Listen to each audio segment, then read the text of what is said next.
Did you know that intermittent fasting can not only help you lose weight, but also improve your overall health? Hey, I'm Colleen the coach. This is my channel Raising Health, and in this video, I'm going to share with you the ultimate guide to get started on your intermittent fasting journey.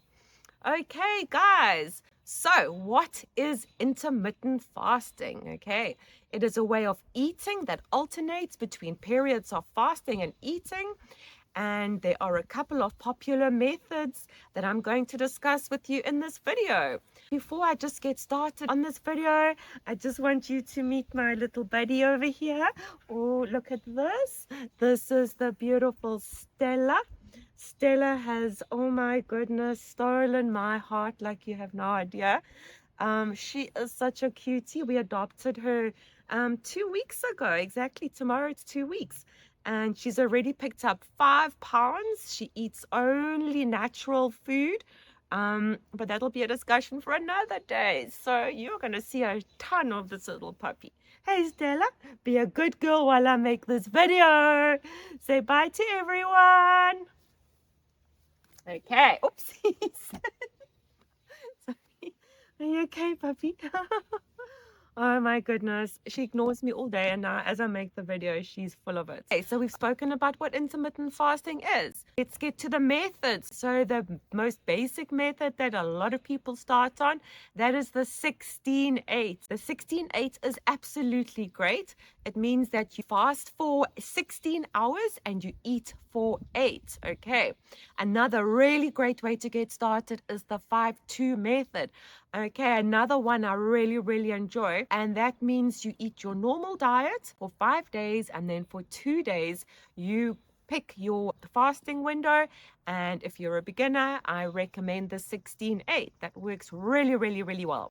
Okay, guys, what are the benefits of intermittent fasting? No brainer, you are going to lose weight. Okay, your metabolism is going to improve, your brain function is going to get better, and there is longevity with fasting, guys. It's incredible. Okay, so getting started. This is pretty easy because all you need to do is just pick your method, okay? Pick a method that suits your lifestyle and you ease into it gradually. There's no race here. You've got to start slow, and that way you will set yourself up to succeed. So another really important tip while you're fasting is to make sure you stay hydrated.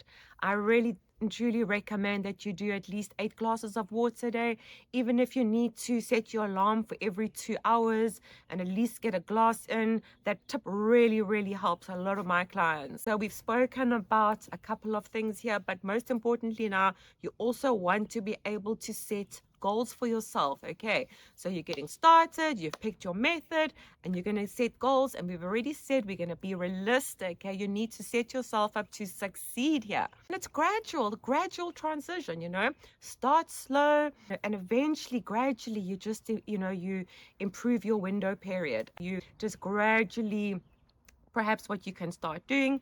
I often say to people who are really anxious about starting intermittent fasting, I say initially just start from 8 o'clock in the morning until 8 o'clock at night. That's 12 hours of fasting, 12 hours of eating. And I can promise you within a week or 2, you should be getting to your 16-8. A really nice one. I always look at what time people like to finish eating their dinner at night, because often, people are involved with families and, the times are set. And then work back in your 8 hours after that period. And my little puppy here is now causing commotion. Oh, goodness. So again, I'm going to mention, stay hydrated. This is super important. Okay, it really will see you through this whole process. What to eat during your eating window. You've got to eat a balanced diet. You need your protein, you need your fats, you need your carbohydrates. These things are super important. There's no cutting corners with intermittent fasting. And I've seen people be very irresponsible with intermittent fasting. So guys, that is not what I promote. So just to give you an example, okay, so let's say you're about to have brunch because you've been fasting, and perhaps you're starting to eat at 11 in the morning or midday. What is really, really great, when you're starting off in the mornings, I love starting off with eggs, okay? And in fact, I have a really nice dining in. Dining in is another group of videos that I do, and it teaches you how to invite people over to your home and, incorporate healthy eating so that you can also teach them how to eat right for life with food that they can trust. And honestly, guys, I'm going to get to the video link below so you can learn how to make yourself a delicious brunch.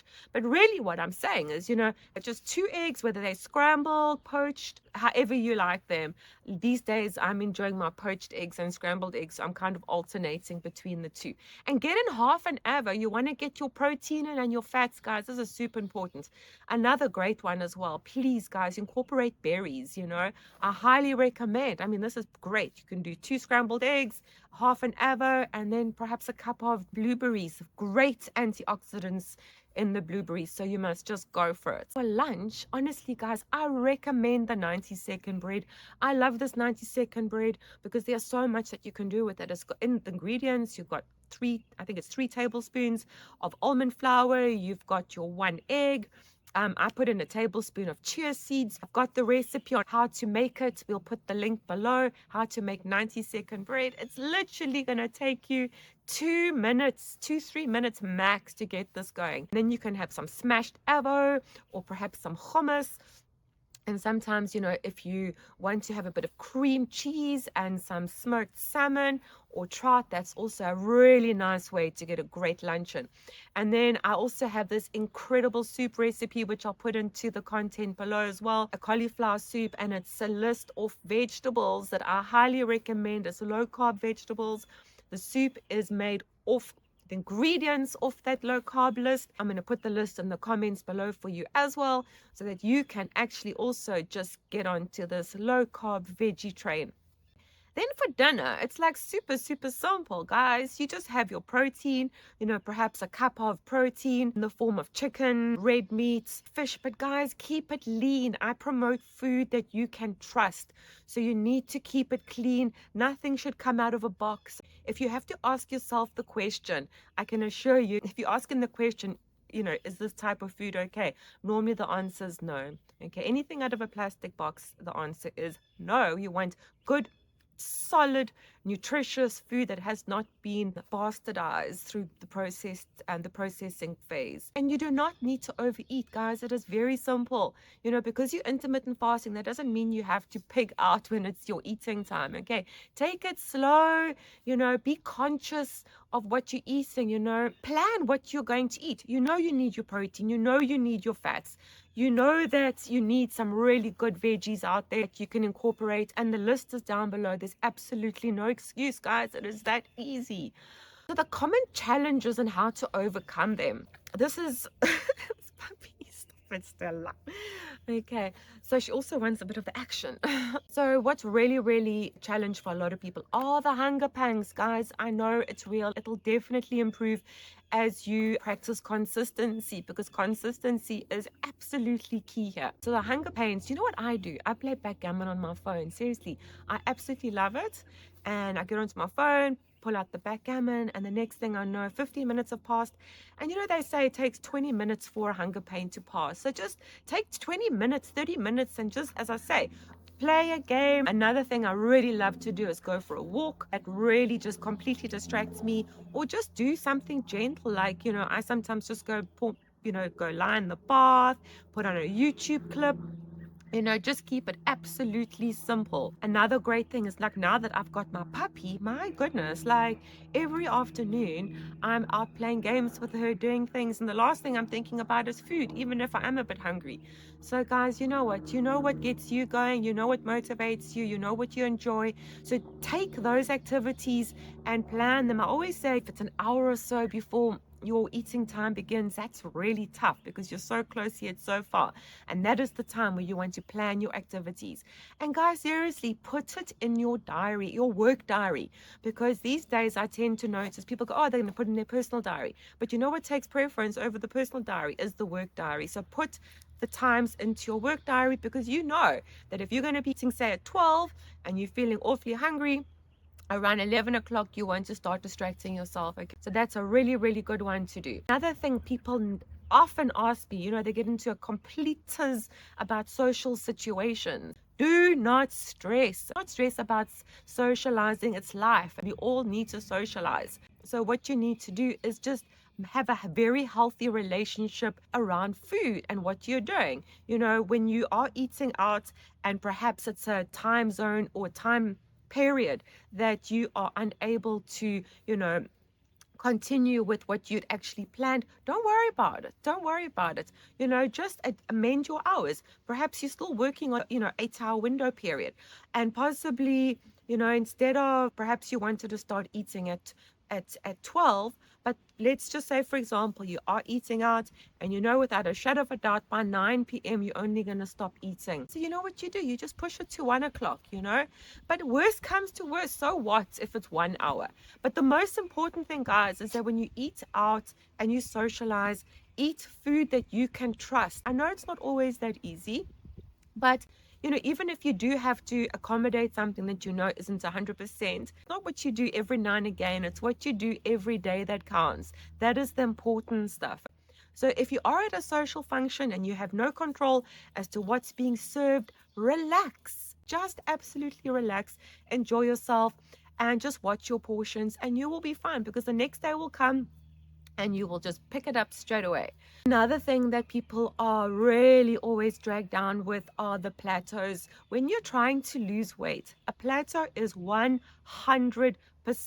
normal. I actually have a video on how to break weight loss plateaus, which we'll put in the content here as well. It's super, super easy. But you know what my little tip is on how to break a weight loss plateau, especially if you're new to intermittent fasting and you aren't ready to do anything extreme at this stage.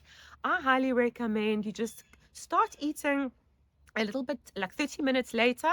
So if your eating time is 12 noon to 8 o'clock at night, I would push it to 12:30, and then the evening, instead of finishing at 8, finish at 7:30. Just a little adjustment like that goes a long, long, long way, guys. So give that a go, and you probably won't even feel the difference. And when you start doing things like that, you then start becoming fasting fit as well. So it's very important. So you can use your plateaus to actually improve your intermittent fasting. So it's pretty cool as well. Frequently asked questions. Okay, the one I just absolutely love, and that's, can I drink coffee? And the answer is yes, yes, yes, yes, yes, as long as it is black. Black coffee is 100% fine.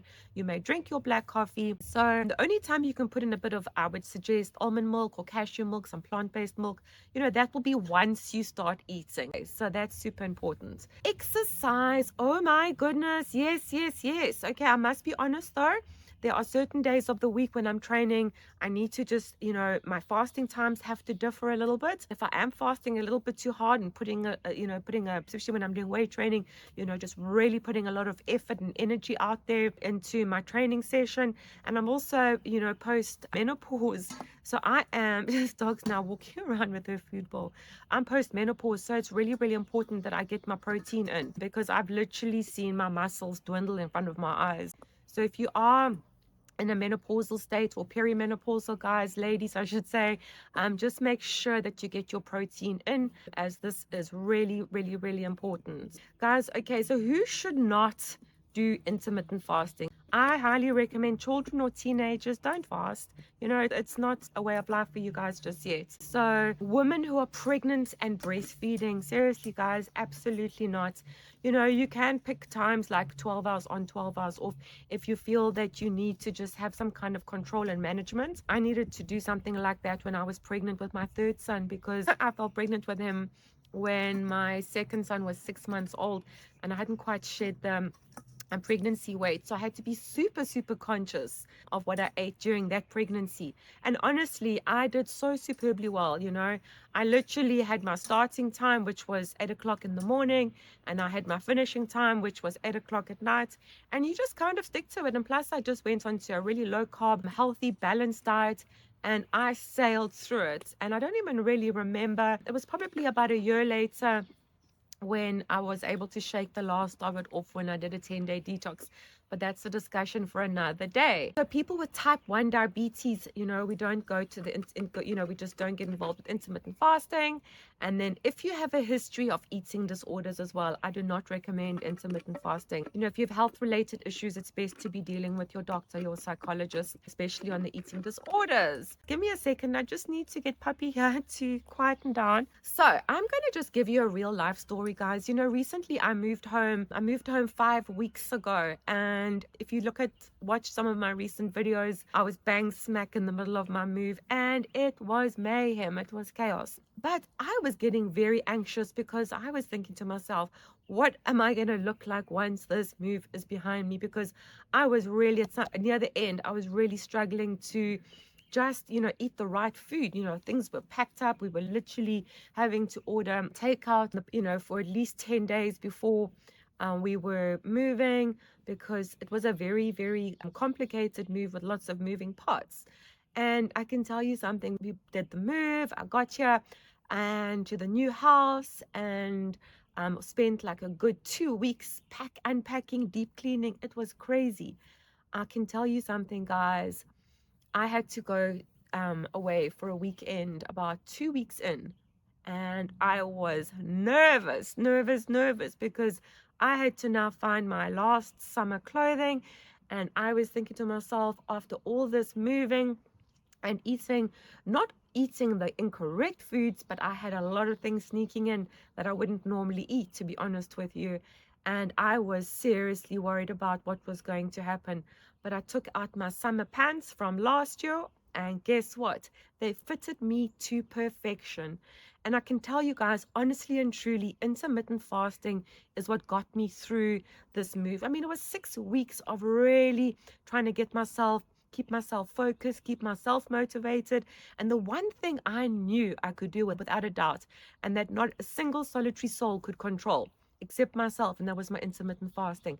And I can tell you right now, everything is fitting. I'm feeling great, and it was worth it. And this is the power of intermittent fasting, guys. Seriously, it is magnificent. So, you know, I always love to refer back to doctors because, you know, I'm all about food that we can trust, honest nutrition.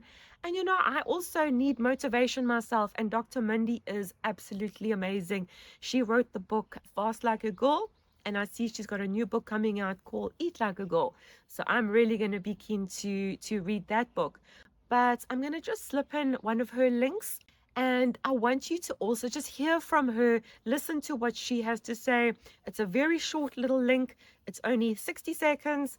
And she just gives you a few ideas on selecting your own intermittent fasting window that you can, you know, get started with. So listen to her. She's a doctor. She's great. I love her. And she gets me out of bed in the morning sometimes when I'm not feeling motivated myself. Okay, you guys asked me, how do I choose what length fast I should do? Now, if this is new to you, I want you to know I advocate for 6 different length fasts, and they go from 13 hours all the way up to 72 hours. And the way that I look at this is that first 24 hours, you are going to make the most changes to the body. This is where you're going from sugar burner to fat burner. The second 24 hours, we start to go after stored sugar, and you start to see a lot of changes, neurochemical changes that happen to the brain. And the last day, when you go into that third day of fasting, this is when we see massive stem cells kick in, and we see the immune changes that Dr. Walter Longo taught us about. So if you want to make changes to the body, do 24 hours or less. If you want more brain changes, go to 48. Immune system changes are 72. Okay, guys, let's have a quick recap here. Are you ready to start your intermittent fasting journey? So you're going to pick your method and just get started, guys, and be realistic, okay? Pick a plan that's going to work for you, work for your lifestyle. Make sure you get all your nutrients in. You want your proteins, you want your carbohydrates, you want your fats. You need to stay hydrated. It's super important. Yes to your black coffee. Yes to exercise. Just manage yourself. You know, listen to your body. You are the boss of yourself. So listen, the low carb vegetable list, it is really, really important. If you're trying to lose weight, I highly recommend you just stick to a low carb diet. It's going to go a long way. Do not overeat when you get into your eating window. It's really, really simple. Just planning is really important as well. Consistency and planning. So guys, please like this video. Please subscribe to this channel. It's a free teaching channel. I'm Colleen the coach, and I'm here to teach you how to eat right for life with food that you can trust. I love good food, and I'm going to do my very best to get you to love it as well. So please comment. I'd love to hear some of your fasting tips and what your journey is about. I'm so happy that you have watched this video. I really appreciate the time that you spend, and I really hope that you are ready for this. And if you have any questions around your journey, please reach out. I'm always ready and raring to go to help you out. Sending you so much love. And Stella, now come say goodbye to everyone. Say bye-bye, everyone. I love my puppy, guys. Ciao, ciao. Stella, stop it.